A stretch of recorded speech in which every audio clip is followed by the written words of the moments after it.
Hi, everybody. Welcome to Journey to the Cloud.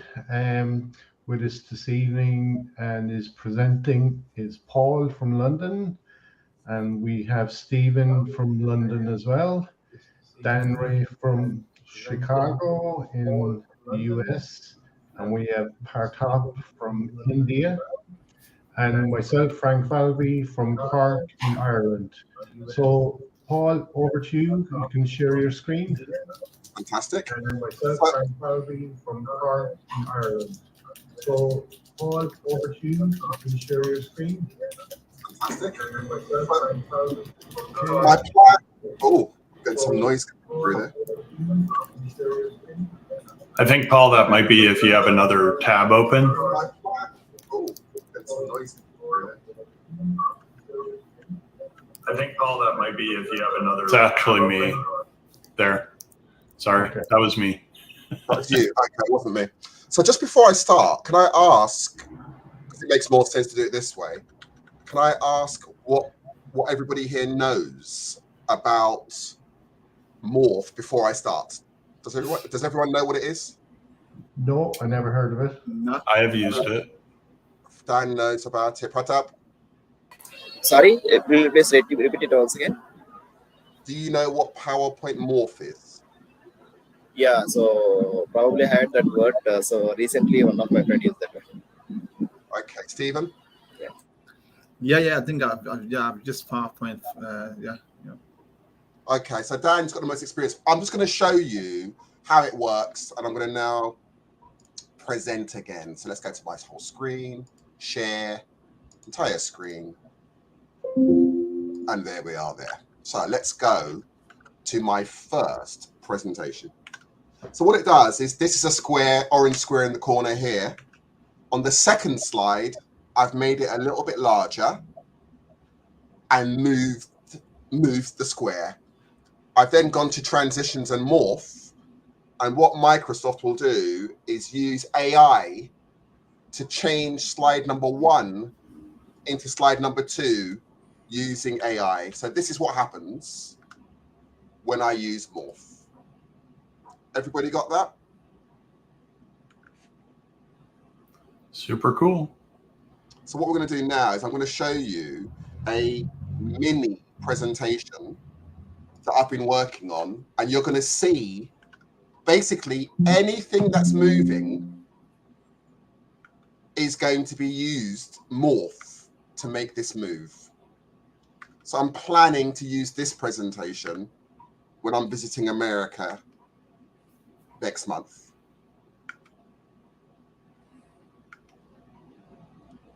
What do we think of this? This is awesome. You can also, if you want, you can click the hide, which will hide the. Yeah, let me do that. Yeah, but this looks great. And it's just so simple to design. The most difficult part was deciding how to make it morph. But really, once you get into it, can you see this is just, and if you look at this one here, you won't see it happening. But I put the mortar board in the bottom left-hand corner. So when I press it, I now say to the audience, now we're going to go to the advanced section of what we're doing. Really awesome. It looks very Prezi-like, where it seems to be zooming in and out of different topics. Yeah. I've not used Prezi before, but I can tell you I had so much fun thinking, how can I make this presentation but not use bullet points? That was my goal.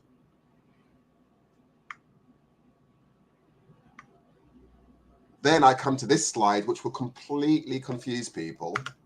And then I use Morph to offer them a free webinar. That was great. Funny as well. That's super cool. Does everyone get it?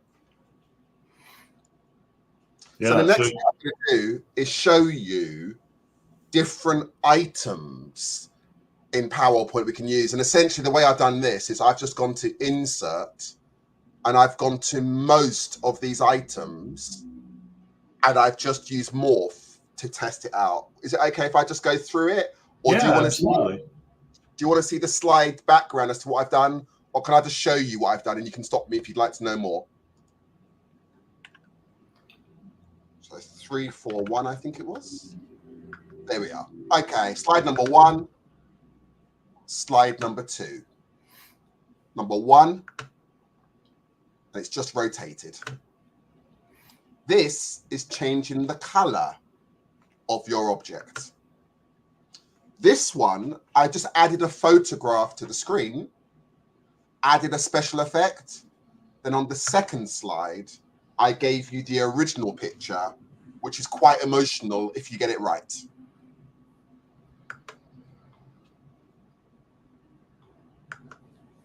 This is the mystery. This is the mystery morph. You try and say to the audience, what's going on here? Or let's think about this. And then you click on it and it takes you to what you want to show them. Or you could do it the other way around. You could show them the large image and say, we're looking for somebody who's committed a crime. And it adds that element to it as well.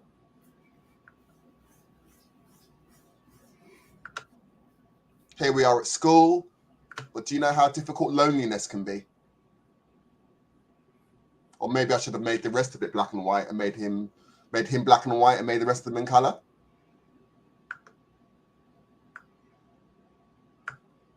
So this one, I literally put the rectangle on the side of slide number 1. Slide number 2, it's just in the middle of the slide and it brings it in. 3D models is crazy because look at this. There she is on slide number 1. She's having a lie down now. And she's getting up now. And she's standing on top of my logo. This is an animated 3D model. And I've just used morph to move this person around.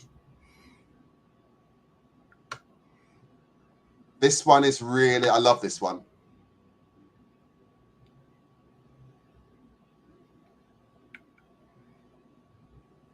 So it's just taking the 3D object and changing the orientation. That's all it was. But because it's an aeroplane, it comes across much more effectively than if it was a shoe or an object. The fact it's an aeroplane just makes it work so much better than, although these ones work really well.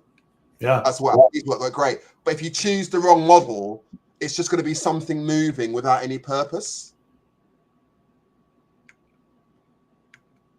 So now we can use words as well. And I will go through the menu with you. But I've made the words small. Now I've made the words large. Now I've changed the font of the words on the second slide. This one is called using letters. So this one, I put all of the letters on the alphabet, and using letters is one of my favorite ways to morph. This one is words. I don't like this model. It would choose the whole all the words, but it doesn't work as well for me as letters. This is a 3D object in PowerPoint, and then I changed it back to, it's still a 3D object. I just changed the angle around to add some excitement there. Now we are going to run into a problem. If I try and morph from a circle to a square, it will not work because PowerPoint sees them as 2 separate objects.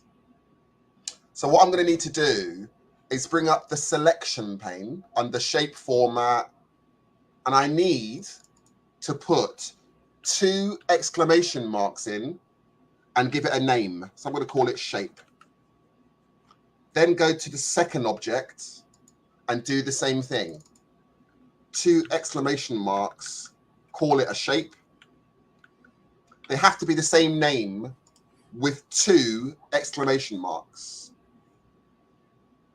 And can you see we've now reprogrammed it so I can make 2 different shapes morph as well. I've got a relative. What's that? That's cool.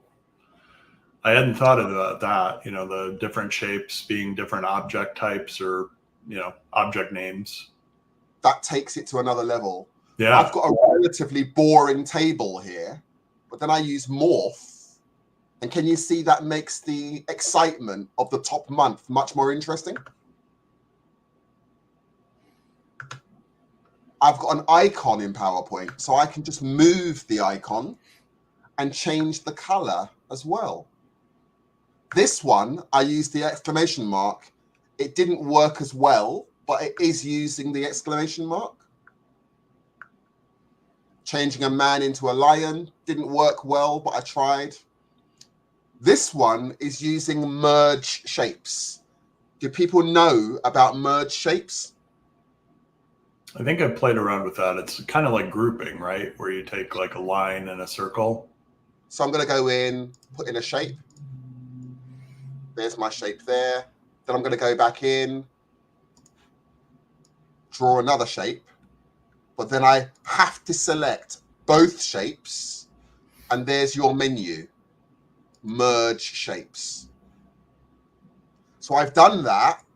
But with this one, I put the exclamation mark in front of it so that it now morphs into a star. And if you get that right, it is extraordinary. Look at that. Isn't that quite beautiful? I've got a cartoon in PowerPoint, and I've just changed the shirt, and I've made him smile now.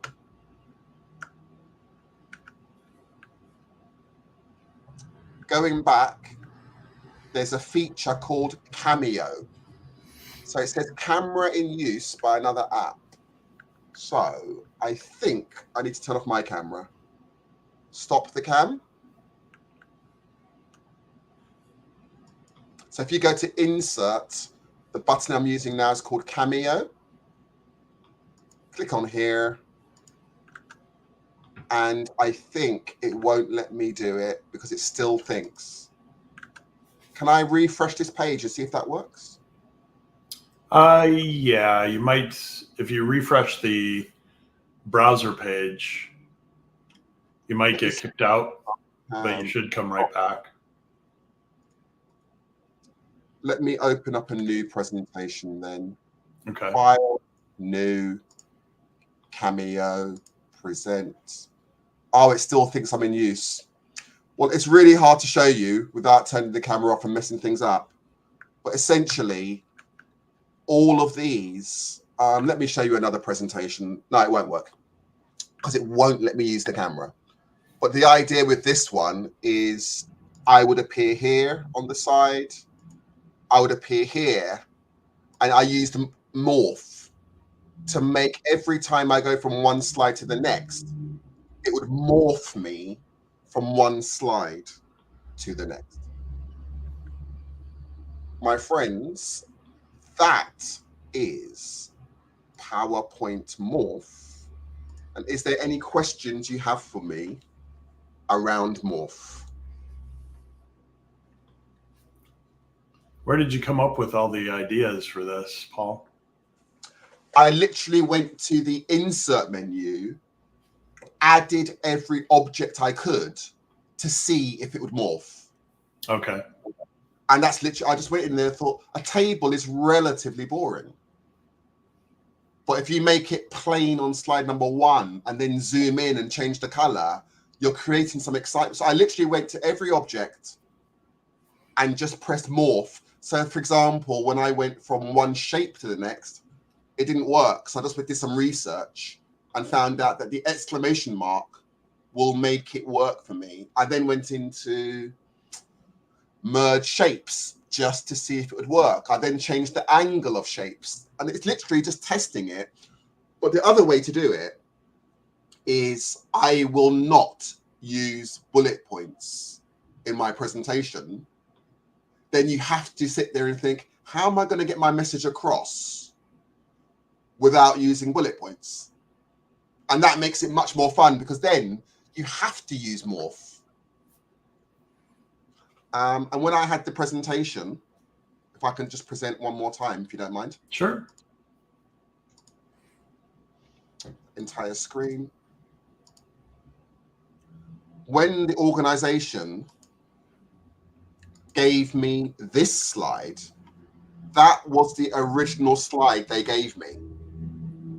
Nothing else. But when you break it apart, that's what was happening in the background. So I thought about it and thought, wouldn't it be kind of cool to start off with this in the corner? And then when I played around with it, I thought, you know what? This is really interesting, because with this presentation, I'm putting in the corner what the section is, which is, this is Microsoft Search. So this is a little reminder during the session what I'm covering. And then we go through, it changes to conditional formatting. Then filtering. So yeah, it's just a lot of fun, but saying I cannot use bullet points made me more creative. That's awesome.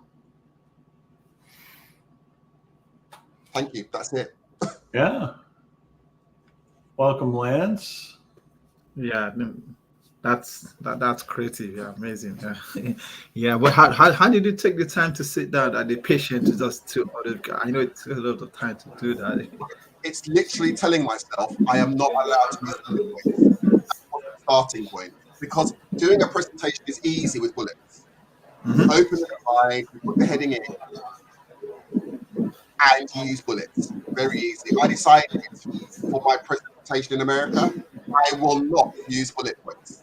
Wow. But because I'm known doing microphones, I'm also trying to tell the audience, by the way, I'm really good with PowerPoint. You might want to look at my PowerPoint without saying it. So I'm not going to say to the audience, look at this great presentation. I'm just going to start the presentation and they're going to be like, how did he do that? And the most difficult part is, I've got a message on my screen. How can I use Morph to get that message across? It makes you think about presentations and possibly PowerPoint in a completely different way, because you're thinking, and it's not showing off, because when you see the first presentation with the blue triangle, it's not flashy. It just gets the message across very clearly. So I love doing it. I don't like PowerPoint that much, but I loved doing that presentation. That's so cool. I even use, before it comes onto the slide, I'll change the color to black and white. So that by the time it lands where I want it to, it's going to be more dramatic than if it came in on color. That's something I learned from doing the presentation. That's neat. I loved it. Bit nervous presenting in front of you guys, but This is exactly what we're looking for on Journey to the Cloud, Paul, is just, different voices and different expertise. Mm. And we are a day away from International Women's Day. So we invited several of our community members that were female to today's show. And it looks like we've had a influx of men, opposed to women here, but that's because it's a day before, right? they're getting And ready. I'm sure we all have women in our lives that we could celebrate. Solomon, welcome. Lance, Pratap, Frank, all the way from Cork, Ireland. We've got several time zones represented today as well.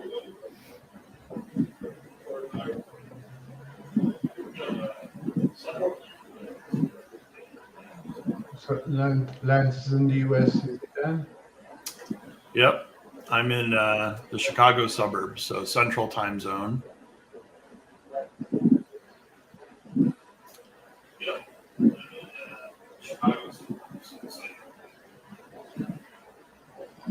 And I'm nowhere near as creative as Paul here, but I'm going to see if I can show one thing that I've learned with PowerPoint on the Mac computers. And that is, I can find the right window here, present, screen share.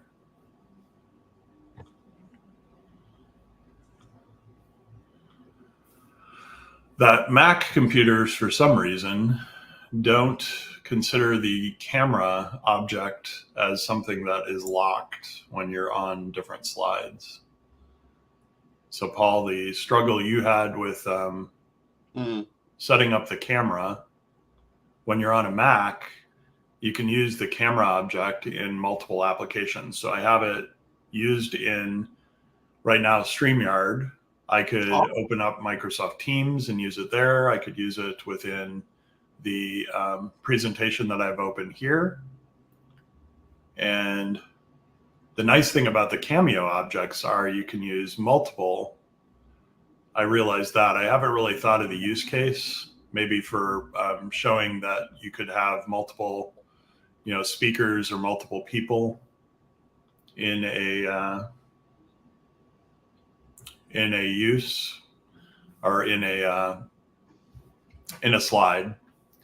So if I go to Cameo here 3 times, I can decide where I am and how large the object is. And then, Paul, I believe all you did was you just highlight the slides or individual, and then you go into transitions, right? I'd go to morph and then apply to all. I don't know if you've got that button here. Maybe not. Yeah, apply to all on the far right. You've got apply to all. Okay. Top right. Top right. So go furthest to the right underneath share. That's it. Apply to all. Got it. Further to that's it. Cool. And sometimes we'll do it for the whole show. If it doesn't, the way I would get around it is would name the first item with an exclamation mark, then just copy that to all of the slides, then start making the changes, and that locks in the name of the shape. So sometimes it works, and sometimes I have to do it on my first slide and then copy it through and then make the amendments. So journey to the cloud. And then to your point, if that appears different places, one of the morph choices is to... So I'd rotate that 90 degrees to make it more fun. That's it. And put it on the side and just drag it up, and it will then morph it into, and it's just really powerful when you see that way. Yeah. Cool. Yeah, I would do that. And then what we should be able to do here is if I share my, not sure if it'll realize that it's going into PowerPoint presentation mode. Let's see what it does here if I'm sharing the PowerPoint window. Yeah. Excellent. Oh, it hasn't morphed for some reason. Right. And could that go back to your point about the whether it's with words it should do. So if we can go to transitions. And right, sorry, can you go to effect options, please? Yeah, that's probably where it is. Object versus words, right? Characters will be, yeah. And then if you do it now, it should work. Sorry, I didn't go into the menu of all the things you can do once I should have gone into the menu with you guys. Oh, I didn't do that either. Yeah. Oh, it does. When you rotate words in PowerPoint, it does move the whole object, and it rotates and when you see it, do you want me to show you a demonstration of it? Yeah, sure. So present, share screen. I know the basics of morph, but I certainly have not thought through what you showed, Paul. That was really, really cool. There, I'll share your screen.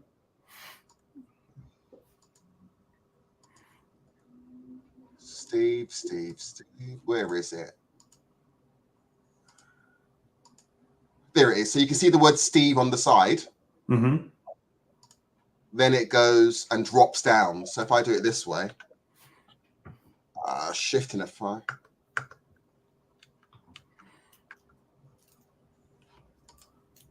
Oh, that's not morphing. Let me just morph it. Transitions, morph. That's better. Okay.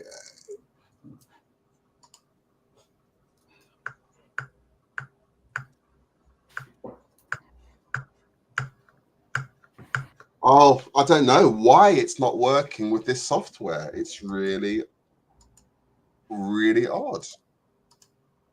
Let's try again. I used this presentation this week and it works. Okay.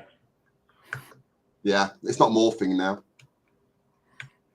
which is quite bizarre considering it was morphing a few seconds ago. Yeah, but if you change words around, and I didn't realize this because this presentation, I stole it. I just clicked on File and New, and it's already built into the PowerPoint deck. Oh, So it's not mine. I stole it from Cool. Microsoft. So you can use this one and just change the master slide to your colors, and it will just be completely amazing when your audience see you morphing on one that's already made for you. So that's what I did for a presentation recently. Excellent.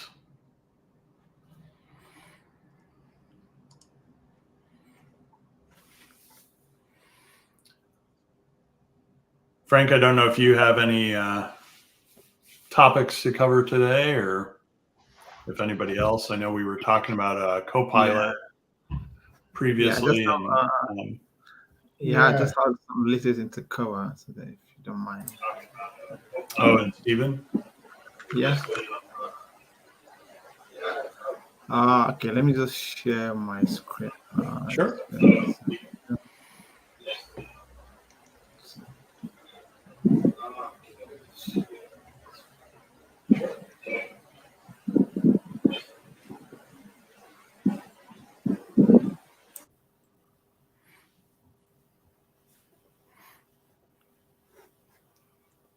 Yeah, so can you see my screen? I can bring it up, Frank. Yeah. There we go. Yeah, okay. So what can you see? This is the PowerPoint, yeah? Just PowerPoint, yep.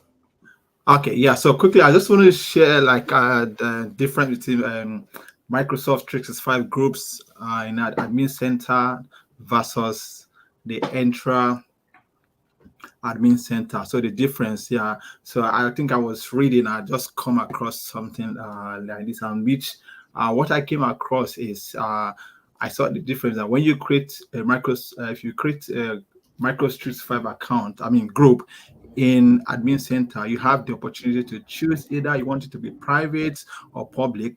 But by default, when you create that in the Entra, so it by default is on private, and on there you can't actually change it to either you want to put it back to public or private. So you have to go back to unless you go back to the admin, and then you can now change it. So that's what I just want to show. If you look at it now, it said Microsoft 365 group allow you to set up a collection of resources to share, including a share mailbox and calendar, a SharePoint site with a OneNote and a Microsoft Planner, among others. It's used to collaborate among your team when writing documents, creating spreadsheets, working on projects, planning, schedule, meeting. Yeah, Microsoft Teams can also be included when you're creating this group. So if you look at it here on my slide, I said Microsoft 365 group can be formed through either the Microsoft 365 Admin Center or the Microsoft Entra Admin Center. Now, I say it is important to note that when creating the Microsoft 365 account in Microsoft Entra Admin Center, the group will automatically be set as private, just like what I said. So it will be set as private, and there is no flexibility to change this group at a later time, which you cannot change it. That is in Microsoft Entra Admin. So on the other hand, if you utilize the Microsoft 365 Admin Center for group creation, you will have the choice to designate the group as a private or public during the initial setup. So quickly, let me just open my admin. Yeah, okay. Yeah, so this is my admin center. Yeah, this is my admin center. So if you come up here, you click on active group. Here you have teams and group. Click on this. So if I click on this, add a Microsoft 365 group. So I click on this and let me just give it the name.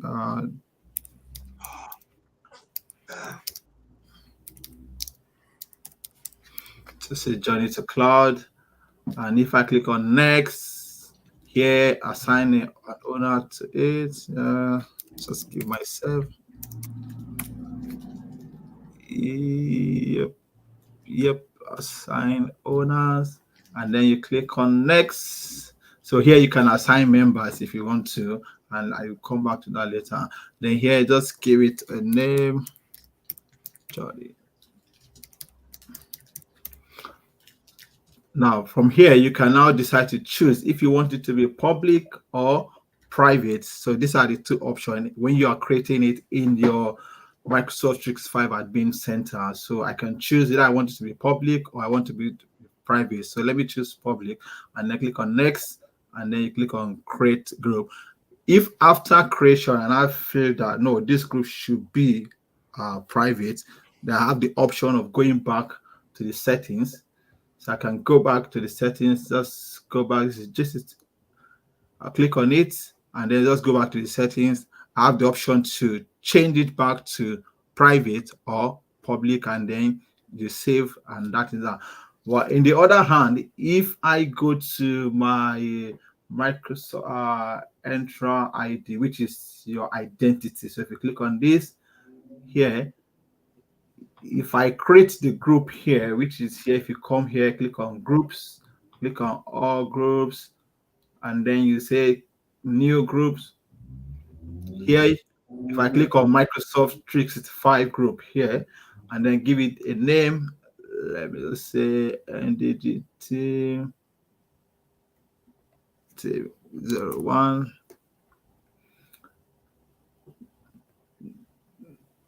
Then here, just leave this here, membership type. I'll just leave it on assign, and then click on create. Then refresh.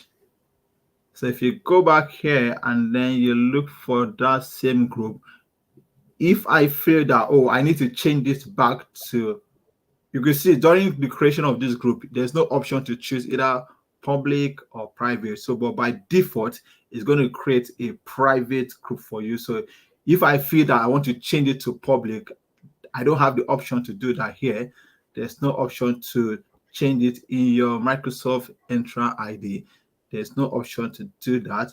So that's what the two difference where when you create a 365 group in Entra ID and in the admin.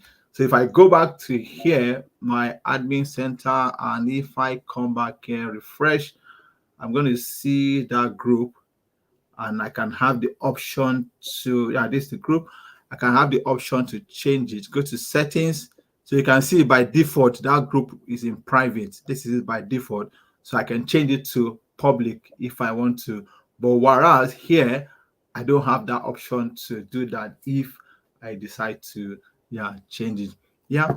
So that's all. That's all. That's all how. Yeah. Thank you.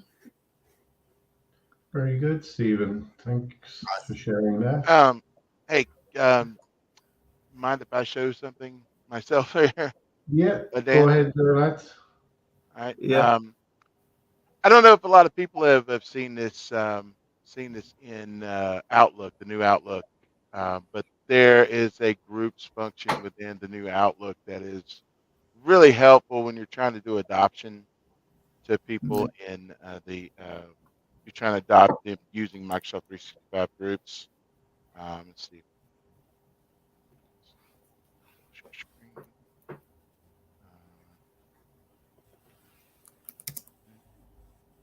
Sure which. Let's see.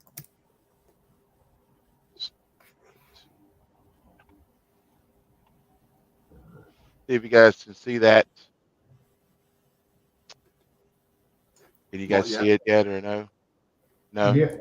You can? Okay. All right. Well, see. Okay. There. Yeah.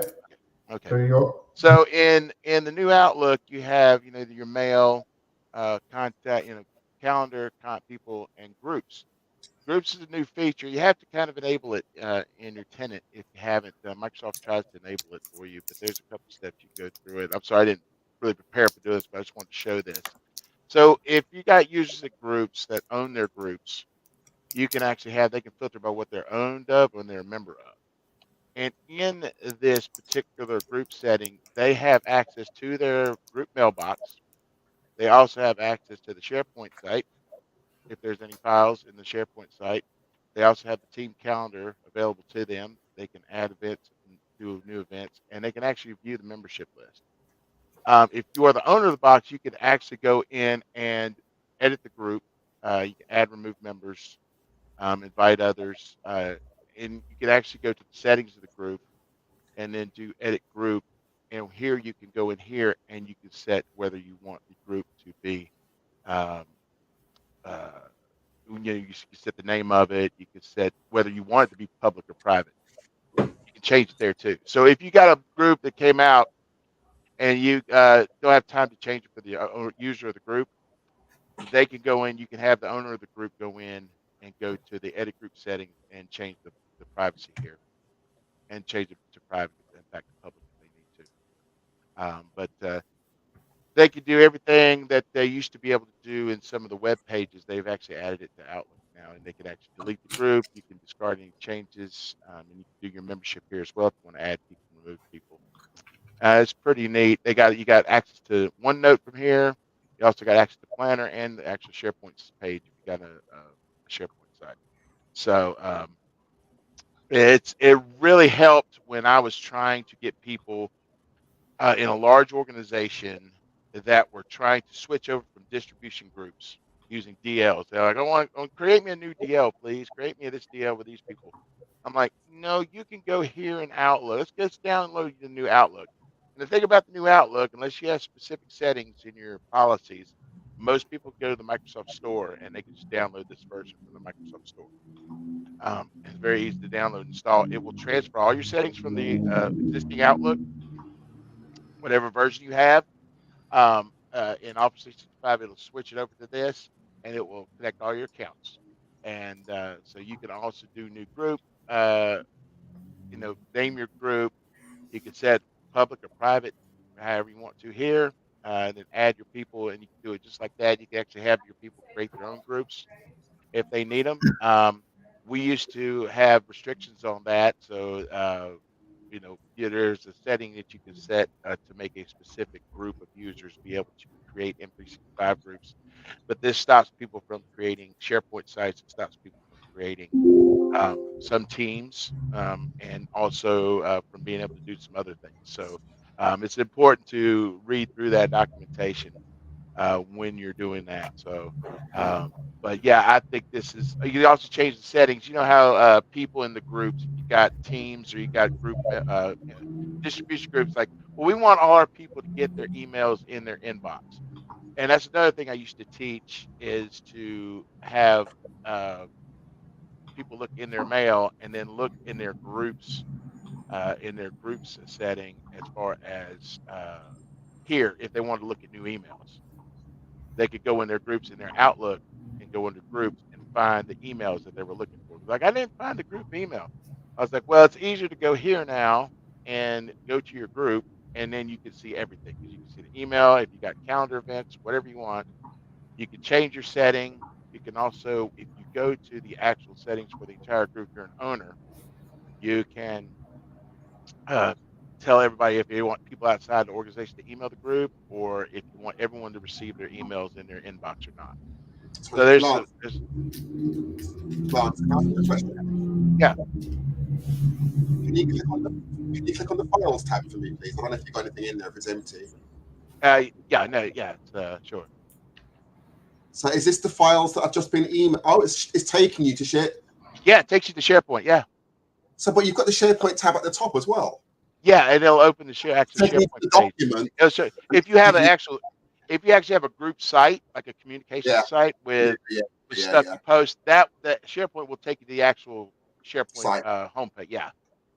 Because this is available, I think, in the old Outlook as well, isn't it? Because I teach this no, in Outlook. not to this extent. Oh, it's more Uh, sophisticated in the new version, yeah. Yeah.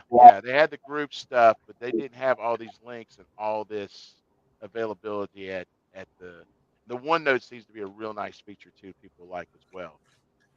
It's like having everything except the teams. It's having everything except the teams. So if people aren't adopting teams yet, or you're still on Skype, if you're at a client that still has Skype, or there's slow adoption of teams, you can go into Outlook and use this Outlook, kind of roll this out and say, look, this is the new Outlook. These are the way we're going to be doing groups now. We're no more distribution lists. We're going to call these groups. You have with these new groups, you get a calendar, you get a files repository, you get an email box with it, and everybody can see everything, find everybody, and collaborate here. And then when they say, well, we'd like to do like meetings and chat and stuff like that, like, well, this links to a team. We can create a team for this group. And then you have teams, and then you roll teams out to them.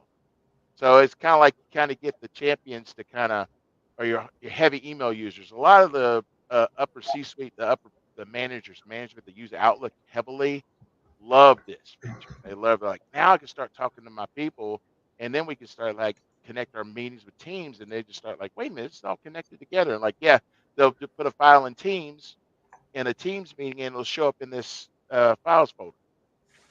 So yeah, and you can sync this with your File Explorer in Windows. Add a shortcut to OneDrive, do quick access. It's all there. It's all integrated. And if you have SharePoint Premium, you can even go further by setting your labeling and your privacy settings and folder permissions. You can set your folder permissions on these repositories. If you have separate repositories, um, it's more difficult to do. You have to do that in Teams if you start to have separate repositories. But this will be for the specific group, which is really neat. So it's I found it because I was getting a lot of questions about, hey, how we get people to integrate teams or champion teams, and I come from an exchange background, Outlook. So everybody used Outlook for all these years. Everybody used Outlook for everything, and so they're kind of, I think Microsoft finally broke down against, okay, we're going to give you pretty much all the ability in Outlook still. And then if you want to do a chat or a meeting or something, you still have to use Teams. But this will give you another way because people are used to Outlook. So it's just it's kind of that fight everybody's always had. So, yeah, Do you think people? So I can ask a question. Is that okay? yeah. Do you think people are slowly sending less emails or not? It depends on the organization. In general, In general, no. Everybody still loves to use DLs. Everybody still loves to use distribution groups. Now, the biggest thing I find, and it depends on the industry, but in the healthcare industry, everybody still uses email, and they're starting to try to use SharePoint because there's more compliance issues and more security that needs to be done because of health information and yes. and all that type. So again, the integration of SharePoint Premium and being able to collaborate and everything being protected um, is starting to work better. But people still love to send their stuff to everybody. Um, and while you're transitioning to Teams in a more of a bigger sense and getting people used to doing chatting and collaborating that way, it helps if they're able to use email, because then they say, wait a minute, I got this. If I can get this email box, I can go over here to this events, and I can make a calendar, and then we can talk about it, and everybody will see it, and then you can say, if your group's complaining about getting too many emails from you in their inbox, they tell them, well, just go to the groups in their email, go to the groups folder, and they can see the emails, whatever emails you send to that group in there, and they can see the emails here. And then you can do all your management and everything from there as well. So people have the options depending on how they're used to using Outlook. And if you've worked with a lot of people with Outlook over the years, it helps make the transition easier, in my opinion. So because there's just they're trying all these different ways to get people to really make it more SharePoint centric, and which includes Teams. We have the Microsoft Substrate, which is the back end, which has everything. So we got all the Power Apps and everything, and even in the groups, which I've had some issues myself with doing, but you can have connectors. I've had some issues getting this to work yet. It's still kind of in, I think, the testing. But you can have your own special apps if you have connectors to different things. Like, so you can have a Power BI connector or Power Apps connector if you got a process. So say you have an onboarding group, and you can have like a process in here for planner tasks that say, we're onboarding this person through these days. Here's their tasks. Here's where they're at. And then you have Power Automate tasks. When they click on their form or do what they need to do, it checks it off and it goes to the next thing and lets everybody know. The thing, just really things like that. And you can actually, in these email boxes, they are shared mailboxes in their group mailboxes, just like the Microsoft 365 group mailboxes. They're 50 gigs. If you enable the group settings in the organization settings to allow users to create subfolders and delete folders, then they can create subfolders under the email and have subfolders so they can organize the group mailbox, just like a shared mailbox. So again, if you've got a shared mailbox for a team and they want to kind of expand it from just a shared mailbox and do more team stuff with it, you could change it over to a M365 group, giving them the access to be able to create subfolders and kind of move their email over there, and you still get the 50 gigs without a license. Same as a shared mailbox. So it's a good way to kind of get people used to going to group collaboration. Then they'll start using Teams, and they'll be like, "Oh yeah, we just kind of do the same thing here. I do it in Outlook, but now we can do it in Teams." So anyway, that's what I had to say. I just thought I always try to. That's a kind of a new thing I kind of stumbled upon. It's pretty neat, and I'm really liking the new Outlook. Well, the features that are coming out.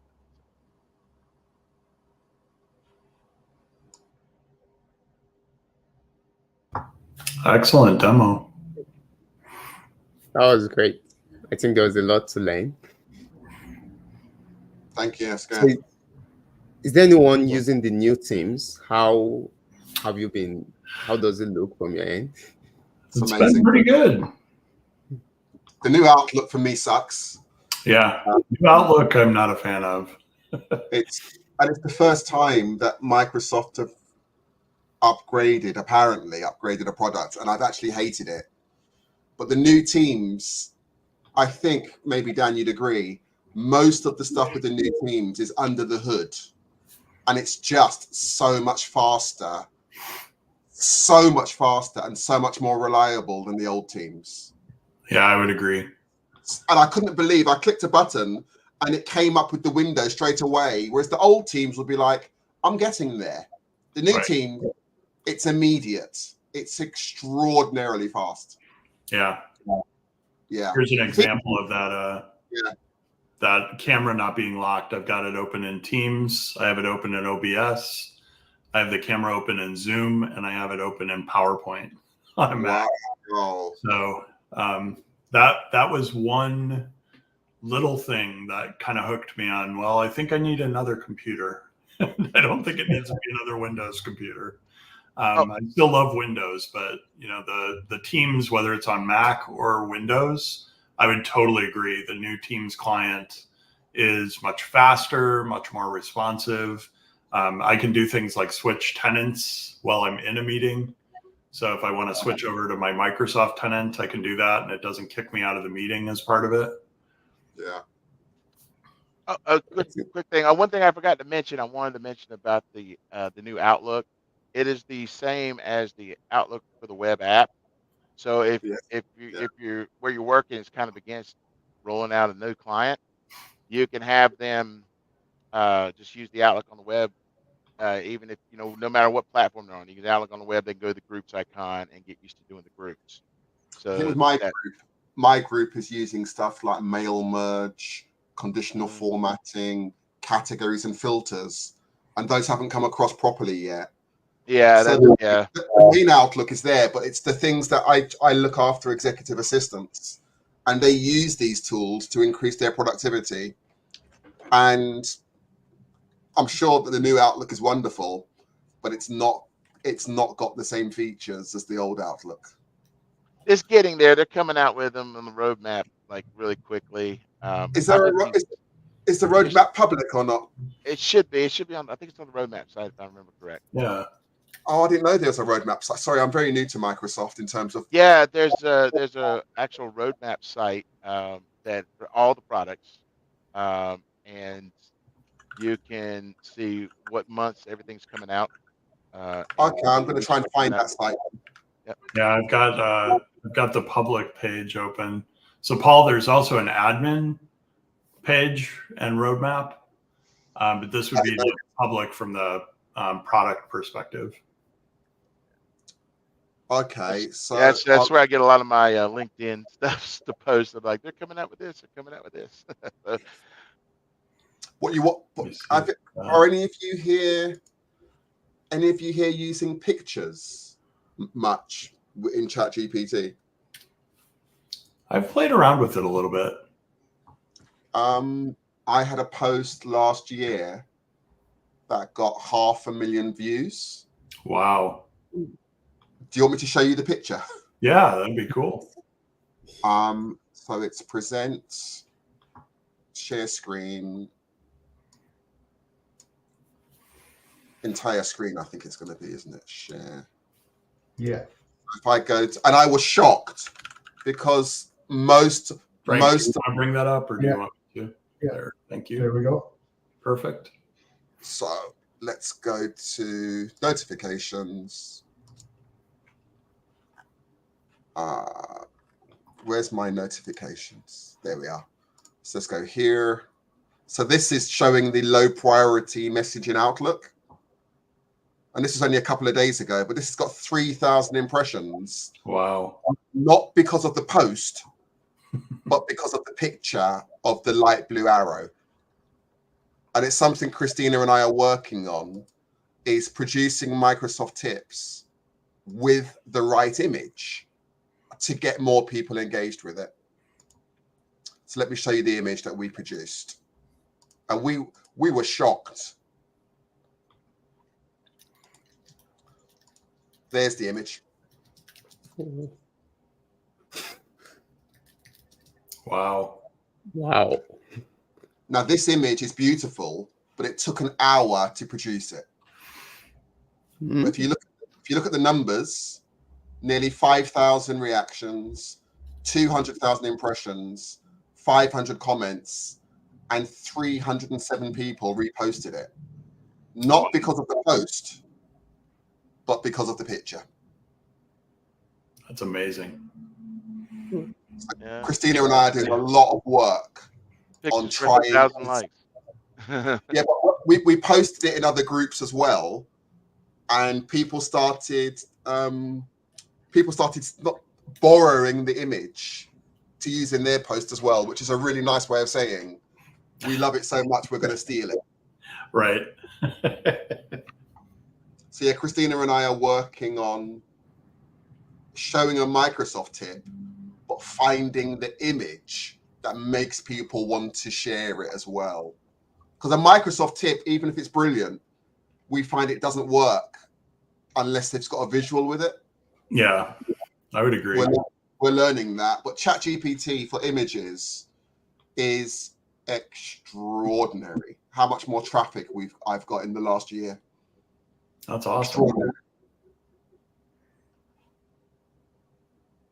Joseph, welcome. We have all sorts of guests. Yeah, thank you very much. Thank you. I joined in late. I'm sorry, I got the link late a bit. No, thank you for joining. Yeah. This is our monthly show. So we have the weekly Azure and AI show. Frank, that's on Saturday now, Saturdays. Yes. Yeah. And then So I'm waiting 2 to. days away from this. As opposed to I should be back once the time zone shifts. yes. I will be joining the Saturdays because it's actually the same time with my training. But Okay. once the time zone changes, then I would have like that 1 hour Nice. before mine. Yeah. So I'll be fully back by then. That should be Cool. 31st of March. The time Paul, zone changing. We switch this weekend in the United States, our clocks, Oh. and then you switch at the end of the month, right? Yes, on the 31st, if I'm correct. That should be Got the it. day. Yep. So, Is that Dan, can you see my screen there? Yeah. Yes. So, Paul, this is one I made last night in Microsoft Designer. See that Oh, picture? wow. Awesome. That's Wow. just it. It's a thumbnail for a YouTube video I made last night. Oh, how long did it take you? How long did it take you? 2 minutes. Wow. Microsoft.com, right, Frank? the designer? Yeah, Designer. Yeah. 1 second, I just open it. The Copilot. I'm just getting it now. The Copilot. Yeah. Yeah. I think this is a good idea. I'll probably be making my thumbnails with this. Oh yeah, it seems like it's ready for prime time for thumbnails or for landscape, kind of uses. Oh, they're doing the videos now. I saw the video that Sora. Is that what you're talking about? Yeah. I can't remember what the name of it is, but Sora, I'm assuming the OpenAI service. I'm assuming it's going to be a little bit. From what I've seen, it looks pretty good. Wow. Yeah, Designer. Yeah. Designer keeps on booting me out of my business account and wants me to use the personal account. Yeah, I don't think they've fully launched it for business yet. Clipchamp, I believe, has been integrated, but Designer, to my knowledge, is still the personal side of Microsoft 365 right now. Yeah.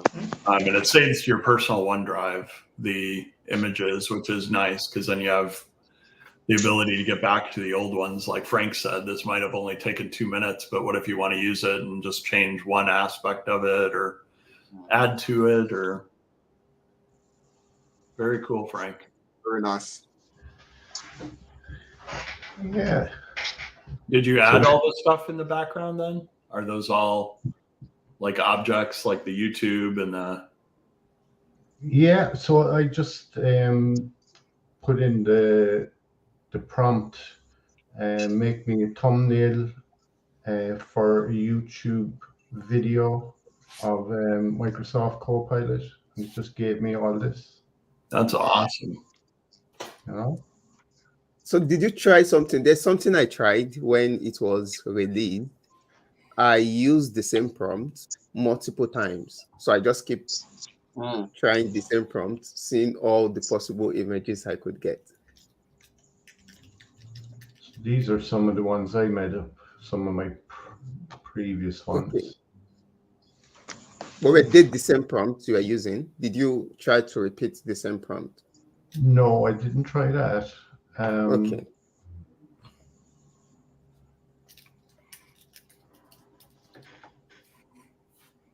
So this one here, I designed for a blog post that I had. Let me see, do I have it here?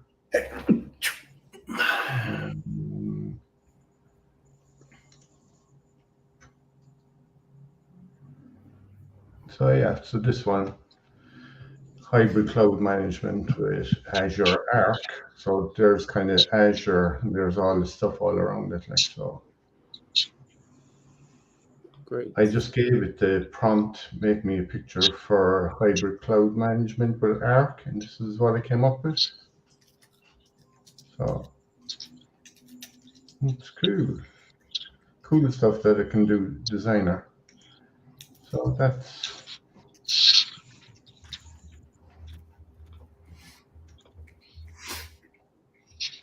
really, really cool.